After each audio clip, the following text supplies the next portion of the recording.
When I finally moved into the cabin I'd built with my own hands, I thought peace had found me. Then HOA Karen showed up, clipboard in hand, screaming about violations and unauthorized construction. The problem? My land wasn't even part of her HOA. Her meltdown triggered chaos that ended with flashing blue lights and a shocking twist she never saw coming. When I bought my property just outside Oakwood Valley, I didn't realize my nearest neighbor would be an HOA zealot. The area was known for its rolling hills, quiet streams, and a mix of private lots and HOA-controlled communities. My little slice of heaven, however, was beyond their jurisdiction. Free land, no covenants, no board breathing down my neck. Or so I thought. The day I moved in, I was unloading boxes from my truck when a silver SUV screeched to a halt at the end of my gravel driveway. Out stepped a woman in her mid-50s with short blonde hair, mirrored sunglasses, and a clipboard clutched like a weapon. "Excuse me," she barked. "You can't move in without HOA approval." I blinked, sweat dripping from my brow. "Ma'am, I think you've got the wrong property. This land isn't part of the HOA," she huffed, crossing her arms. "Oh, it is. Everything on this side of the road is Oakwood Valley Estates. You can't just build whatever you want out here."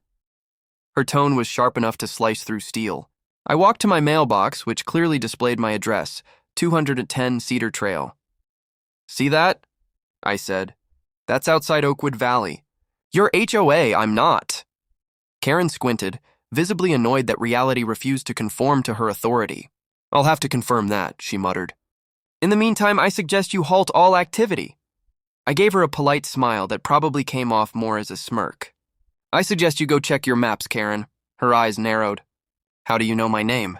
"Lucky guess," I replied, walking back to my truck. The next few days were quiet. Too quiet. Then the letters started coming. Each one printed on HOA letterhead, demanding compliance and fees for supposed violations like improper fencing, unapproved structure, and my personal favorite, non-conforming mailbox. I laughed at first.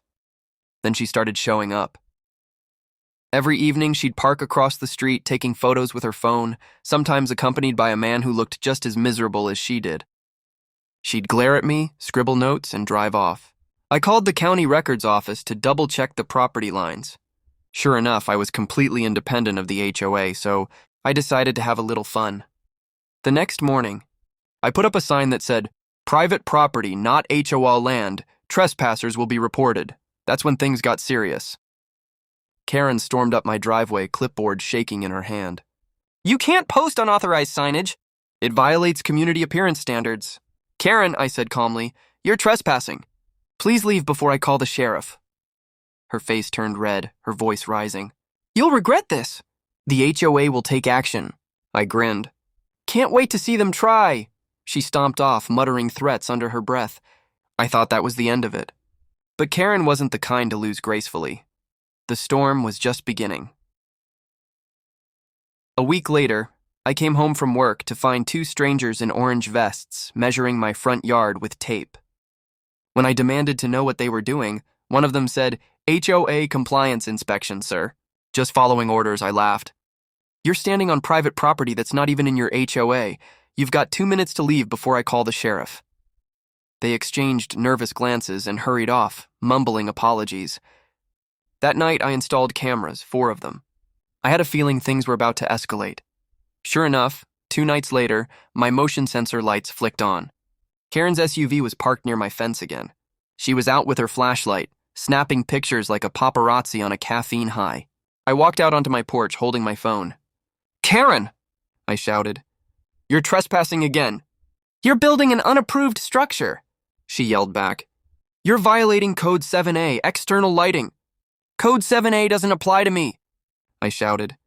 "You can't enforce rules on property you don't own." Her face twisted with rage. "We'll see about that," she hissed before jumping into her SUV and peeling off. The next morning, a sheriff's cruiser rolled up. A calm, middle-aged deputy stepped out and tipped his hat. "Morning, sir. Got a call about an unauthorized resident on HOA land," I chuckled. "Let me guess, Karen." He smiled faintly. "That's the name on the complaint."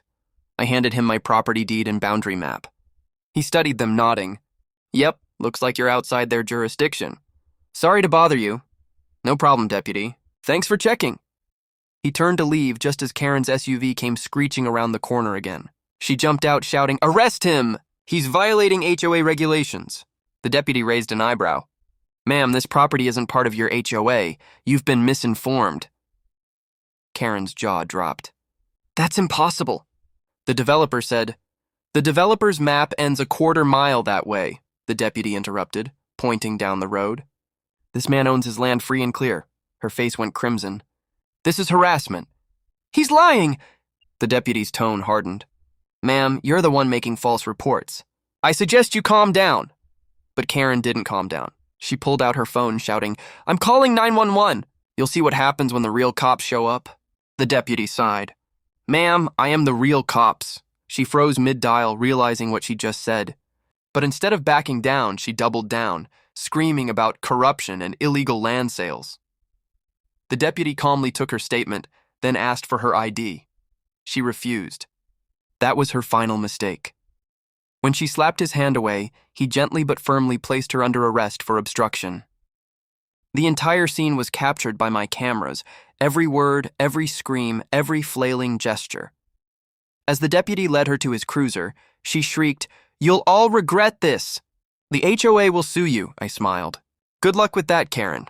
The internet would later call it the HOA Karen meltdown heard round the county. The arrest video went viral overnight. Someone on the sheriff's team leaked the body cam footage, showing Karen screaming about HOA supremacy while being gently guided into the patrol car. The comments were ruthless. Memes flooded Facebook. One of them showed her face with the caption, "When you find out he's not in the HOA." I almost felt bad. Almost. Within a week, the HOA board held an emergency meeting. Word spread that Karen had been acting on her own, targeting several nearby homeowners outside HOA boundaries. She'd been issuing fake fines, using official-looking documents to intimidate people. Turns out she'd even been collecting processing fees for herself. The county opened a formal investigation. When the sheriff reviewed the footage and evidence I provided, he uncovered emails between Karen and a few board members plotting to extend HOA influence to adjacent properties, including mine, to increase property values and fee revenue. That was fraud, plain and simple. The next month, subpoenas were issued. The HOA's president resigned. Karen faced charges for harassment, trespassing, and filing false police reports. And me?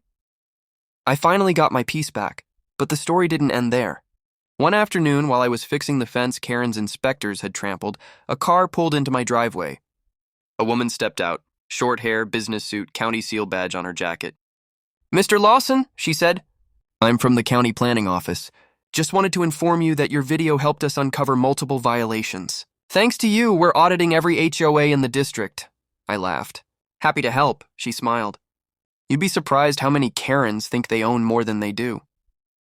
That night, I sat on my porch, a cup of coffee in hand, watching the sunset over the trees. Peace had finally returned. My cameras still blinked red from the corners of the roof, a silent reminder of the chaos that had come and gone. Then I heard tires crunching on gravel. For a moment I froze, old habits. But it was just the sheriff, pulling in for a friendly visit. He waved, stepping out of his cruiser. "Evening, Lawson." "Thought I'd stop by and tell you, case closed." "HOA is being restructured under new management." I grinned. "About time," he chuckled. "You handled that whole mess better than most." "Karen's, let's just say, she's taking a long break from community service." We shared a laugh. The sound of crickets filled the air. For the first time in months, I could breathe.